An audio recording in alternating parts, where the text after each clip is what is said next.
ప్రభునందు నాకు అత్యంత ప్రియమైనటువంటి వారులారా, మన ప్రభువును రక్షకుడినైనటువంటి యేసుక్రీస్తు వారి యొక్క శుభనామంలో మీ అందరికీ నా హృదయపూర్వకమైన శుభములు వందనములు తెలియజేస్తున్నాను. ఉదయకాల సమయంలో దేవుని వాక్యాన్ని ధ్యానం చేసుకుందాము. ఈరోజు వాక్య ధ్యానము కొరకు మనం తీసుకున్నటువంటి లేఖన భాగము కీర్తనల గ్రంథము 27వ కీర్తన మొదటి వచనం చదువుకుందాం. యెహోవా నాకు వెలుగును రక్షణయునై ఉన్నాడు, నేను ఎవరికి భయపడదును?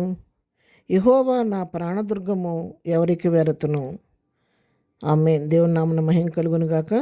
27వ కీర్తన భక్తుడైన దావీదు వ్రాసినటువంటి కీర్తన. దావీదు ప్రకటిస్తున్నాడు, ధైర్యంగా ప్రకటించుకుంటున్నాడు. ఏమనంటే, యెహోవా నాకు వెలుగు, నాకు రక్షణ అయి ఉన్నాడు. ఆయన నాకు వెలుగుగా రక్షణ ఉన్నాడు కాబట్టి నేను ఎవ్వరికీ భయపడను ఈ లోకంలో.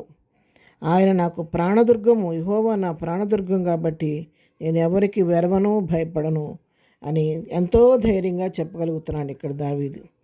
ఎందుకంటే దావీదు జీవితంలో ప్రభు పైన ఆనుకొని జీవించే అలవాటు కలిగినటువంటి వ్యక్తి కాబట్టి, ప్రతి పరిస్థితికి ప్రభు పైన ఆధారపడే అలవాటు దావీదుకు ఉంది కాబట్టి, బహుగా దేవుని యొక్క ప్రేమను రుచూచిన వ్యక్తిగా, ఆయన కృపను అనుభవించిన వ్యక్తిగా దావీదు ఇస్తున్నటువంటి స్టేట్మెంట్ ఇక్కడ. యెహోవా నాకు వెలుగు, నాకు రక్షణ, ఆయనే నాకు రక్షణగా, కోటగా, వెలుగుగా ఉంటే నేను ఎవరికి భయపడతాను? నాకు భయం, ఎంత దండు నా మీద దిగినప్పుడు కూడా నేను ఎవరికి భయపడను. లోకమంతా నాకు వ్యతిరేకంగా వచ్చినా కూడా నేను భయపడను. ఎందుకంటే నా విమోచకుడు సజీవుడు అని యోబు చెప్పినట్లుగా నా ప్రాణదుర్గం నా ప్రభువే అని చెప్పని ఇక్కడ దావీదు తెలియచేస్తూ ఉన్నాడు.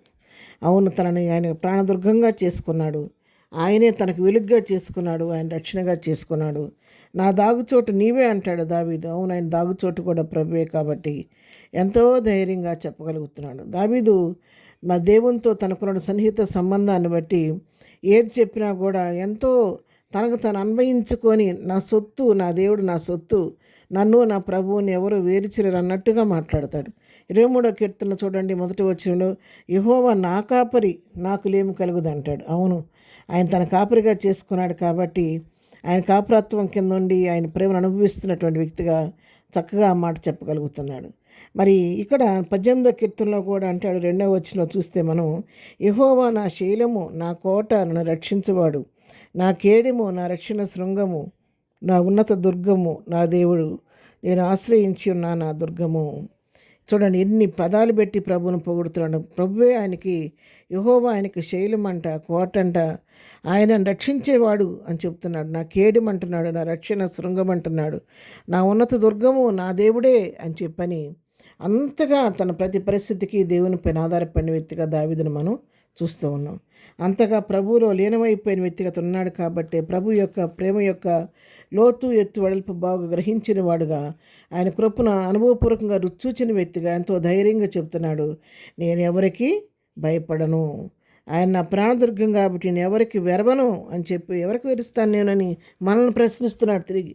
నేను ఎవరికి వెరుతున్నాను కాబట్టి ఆయన ఎవరికి వెరవకుండా, భయపడకుండా, ప్రభు వైపు చూస్తూ, ప్రభు తనకు అప్పగించిన పని నమ్మకస్తుడిగా సాగిపోతూ, ప్రభువుకి ఇష్టానుసారమైన జీవితం జీవించి, ప్రభు దగ్గరే నా ఇష్టానుసారుడైన మనుషుడని, నా హృదయానుసారుడైన మంచి సాక్ష్యాన్ని పొందుకున్న వ్యక్తి దావీదు.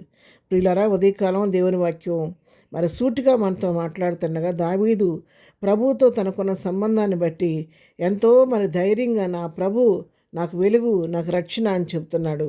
నా కోట అంటున్నాడు, నేను ఎవరికి భయపడతాను, నేను ఎవరికి భయపడను అని చెబుతున్నాడు. ఆ విధంగానే మరి మనము కూడా మన ప్రభువుని ఆ విధంగా ప్రభుతో సహవాసం చేసిన కొలది, ఆయన ప్రేమ యొక్క లోతు, ఎత్తుడలకు అర్థం చేసుకున్న కొలది, ప్రభువులో మనకున్నటువంటి క్షేమాన్ని మనం అర్థం చేసుకుంటే, మనం కూడా ఆయన మన ప్రాణదుర్గంగా చేసుకుంటే, ఏ పరిస్థితికి భయపడకుండా, ఎవరికి భయపడకోకుండా, నా ప్రభువు నాతో ఉండగా నాకు విరోధి ఎవడు అని మనం ధైర్యంగా చెప్పగలిగిన వారంగా మనం కూడా ఉండగలుగుతాం. కాబట్టి ఆ విధంగా దావీదు వలె ప్రభు తంటికట్టబడిన జీవితం కలిగి ప్రభు కృపలో ముందుకు సాగిపోదాం. ప్రార్థన. ప్రేమగల తండ్రి, పరిశుద్ధుడా, ఉదయకాలం మాకు ఇచ్చిన శ్రేష్టమైన వాక్య భాగాన్ని బట్టి నీకు వందనాలు. దావీదు ప్రభా చక్కగా చెబుతున్నాడు, యెహోవా నాకు వెలుగు, నాకు రక్షణ అంటున్నాడు ప్రభా. అవును ప్రభా, తను మిమ్మల్ని రక్షణగా, వెలుగుగా చేసుకొని నీపైన ఆధారపడి జీవిస్తున్నాడు. మేము కూడా మా జీవితాల్లో మా స్వతంత్ర శక్తి పైన, మా సొంత ఆలోచన మీద, మా స్వనీతి మీద మేము ఆధారపడకుండా ప్రభా సమస్తను చేట శక్తిగల నీ వైపు చూస్తూ నిన్ను మాకు ఆశాదుర్గంగా చేసుకుని నీ వైపు చూస్తూ ముందుకు సాగిపోయే కృప మాకందరికీ దయచేయండి అయ్యా. నీ స్తోత్రాలు.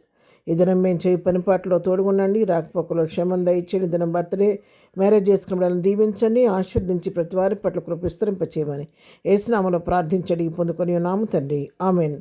ప్రభు కృప సదాకాలం మనందరికీ తోడై నడిపించునుగాక. ఆమెన్.